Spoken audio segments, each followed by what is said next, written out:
Gandang araw, panibagong vlog naman tayo ngayon. So magpapakain tayo ngayon ng ating Belgian Malinois. So ayan yung alaga ko na Belgian na si Sophie, no? Dalawa po ito, lalaki at saka babae. So pagkatapos ng kanilang papakain sa kanila mga katumba, no, i-exercise natin at tuturuan maglakad, no. Pero ito si Sophie, itong babae na alaga ko na aso is okay na to, no. Masunurin talaga tong aso na to kasi bata pa ako ang nag-aalaga niya sa kanya. Pero si Lucas, no, binili ko yan sa kilala ko. Malaki na siya kaya medyo hindi pa masyadong makontrol. Kaya kung makikita niyo diyan mga katumba sa video, no, sa unahan ng video na ito is pinapractice ko si Lucas na maglakad. Medyo malikot-likot pa pero madali naman siya madali lang siya turuan sa paglalakad. So banding-banding mga katumba sa ating mga alaga kasi kung hindi natin ito bigyan ng oras, no, hindi na sila sa atin, hindi sila sasunod sa atin kung hindi tayo mga katumba magbanding sa kanila. So ayan, no, pinapakain natin. So continuous watching mga katumba, no. At saka salamat sa palaging suporta nyo sa ating YouTube channel.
So ayan mga katumba, no, pinapainom na natin ng tubig kasi katatapos lang kumain ating alaga.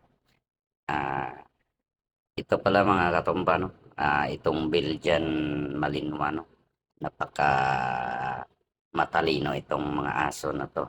At saka pwede rin na gawin yung guard dog basta i-train nyo kasi pag hindi nyo siya tinitrain, no, aggressive itong aso na to, no. Kaya kung kayo ang mag-alaga basta aso, no, kailangan hands-on talaga kayo mga katumba.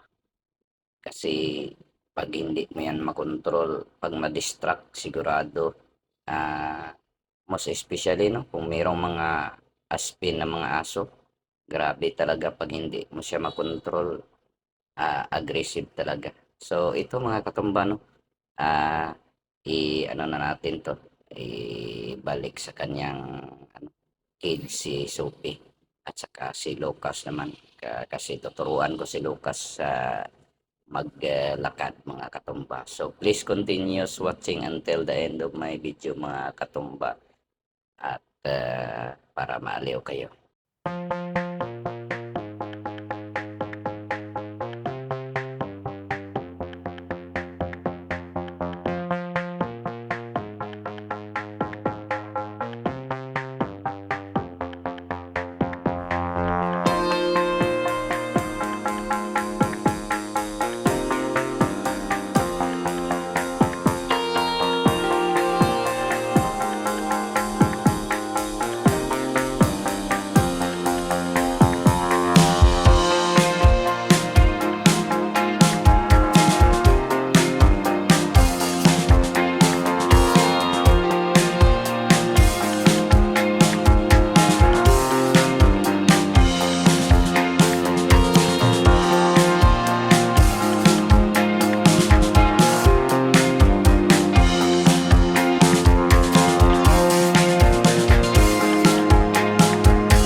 Go!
Please naglakaw, kaya di ka balo naglakaw bukas.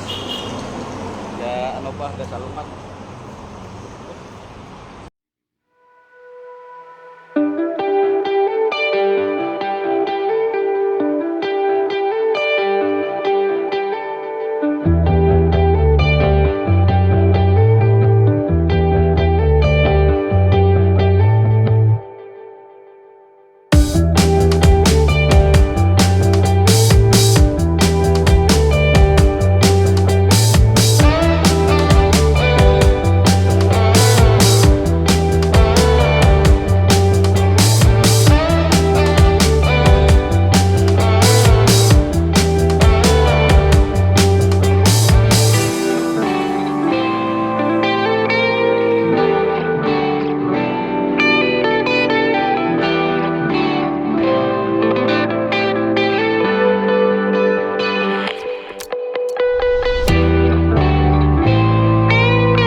So ayan mga katumba, no, tapos na tayo mag exercise na ating biljan. Kailangan ito mga katumba para mapagod sila, para mawala yung pagka-hyper nila, no. So salamat talaga sa inyong pagsubaybay sa ating YouTube channel. And sa mga baguhan dyan, don't forget to like and subscribe, no. So thank you very much and magandang araw. Thank you, thank you. Bye-bye.